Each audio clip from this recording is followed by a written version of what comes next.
Hi అండి, నేను మీ విజయ. గుండి రెస్టారెంట్లో అందరికీ స్వాగతం, సుస్వాగతం.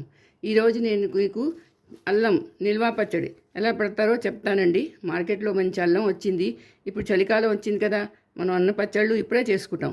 సో అల్లం పచ్చడి కూడా చేసుకుందాము. చాలా బాగుంటుంది. ఇది అన్నంతోనే కాదండి, ఇడ్లీలతోని, దోశలతోని, వేరే వేరే టిఫిన్లతోని చాలా బాగుంటుంది. ఇది 6 నెలల వరకు నిల్వ ఉంటుందండి. నేను చెప్పినట్టు చెయ్యండి, చాలా బాగుంటుంది, చాలా టేస్టీగా ఉండి. రండి, ఇది ఎలా చేస్తారో చెప్తాను.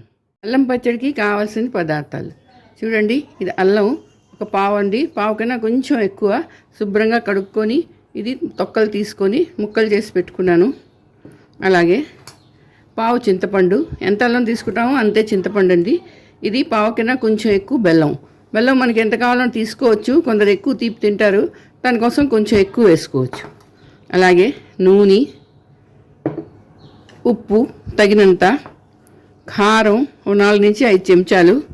ఇది కూడా మన ఇష్టం అండి, మనం ఎక్కువ కారం తింటే ఎక్కువ వేసుకోవచ్చు. అలాగే అల్లంలో కారం ఉంటుంది. ధనియాలు టీ స్పూను, మెంతులు టీ స్పూను, అలాగే జీలకర్ర టీ స్పూను, మినప్పప్పు టీ స్పూను, ఆవాలు 1 టీ స్పూను, అలాగే ఇంగువ. ఇవేనండి దీనికి కావాల్సిన పదార్థాలు.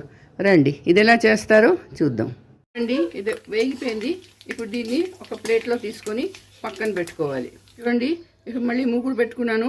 అందులో ఇంకొంచెం నూనె వేసుకున్నాను. నూనె వేసుకొని ఇప్పుడు తాలింపు వేసుకోవాలి. దానికోసం ఆవాలు, జీలకర్ర, కొంచెం మెంతులు, ఎండుమిరపకాయలు, మినపప్పు, కొంచెం వెల్లుల్లిపాయలు ఇవి వేసుకొని తాలింపు వేయాలి.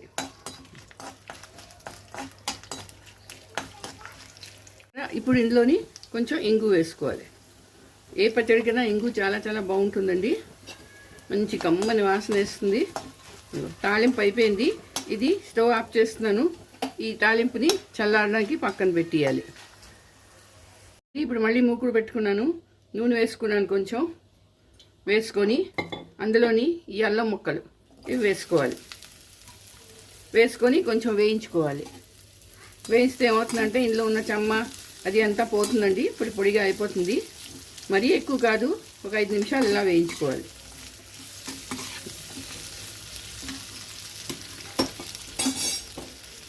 చల్లారిలోగా ఇగో చింతపండు, దీంతో నీళ్ళు పెట్టుకున్నాను. ఉడుకుతూ నీళ్ళలో చింతపండు వేసుకొని బాగా మరగపెట్టుకోవాలి. ఇది గుజ్జయ్యే వరకు మరగపెట్టాలి.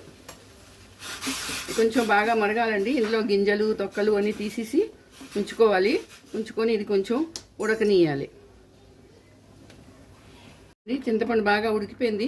ఇదిగో ఇప్పుడు దీన్ని కొంచెం చల్లారి పెట్టుకొని వడపోసుకొని ఉంచుకోవాలి.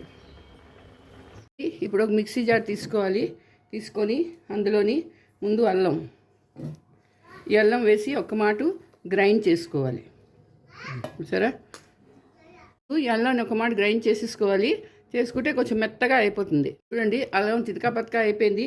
ఇప్పుడు అందులోని ధనియాలు, మెంతులు, ఆవాలు అన్నీ పోపేసాను కదా ఇందాకలా, అది వేసుకోవాలి. చింతపండు నేను చేసి పెట్టుకున్నాను కదా, అది చింతపండు వేయాలి. అలాగే కారం, కప్పు కారం వేసేయాలి. వేసి అందులోనే కొంచెం వెల్లుల్లిపాయలు, బెల్లం ఇది కూడా వేసుకొని బాగా గ్రైండ్ చేసుకో. ఉప్పు, మరి ఉప్పు ఎక్కువ వేసుకోకూడదు, చూసుకొని వేసుకోండి. నేను ఇక్కడ 1/2 కప్పు ఉప్పు వేసుకున్నాను. ఇది మెత్తగా రుబ్బిసుకోవాలి. చూడండి, ఇంత మెత్తగా రుబ్బుకోవాలి. సరే, మెత్తగా అయిపోయింది. ఇది ఇలా రుబ్బుకొని పెట్టుకోవాలి. ఇప్పుడు పోపు వేసుకున్నాం కదా ఇందాకలా, అందులోని ఇప్పుడు ఈ పచ్చడి వేసేయాలి.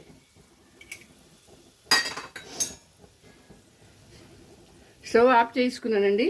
ఆఫ్ చేసుకొని ఇదిగో ఈ పచ్చడి అందులో వేసుకోవాలి. వేసుకొని కొంచెం కలుపుకోవాలి.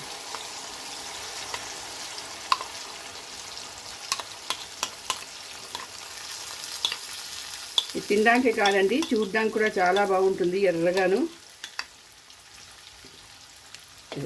ఈ స్టేజ్లోనే మీకు కావాల్సితే ఉప్పు, పసుపు, కారం, బెల్లం మీకు ఏది కావాలంటే అప్పుడు ఇందులో కలుపుకోవచ్చు.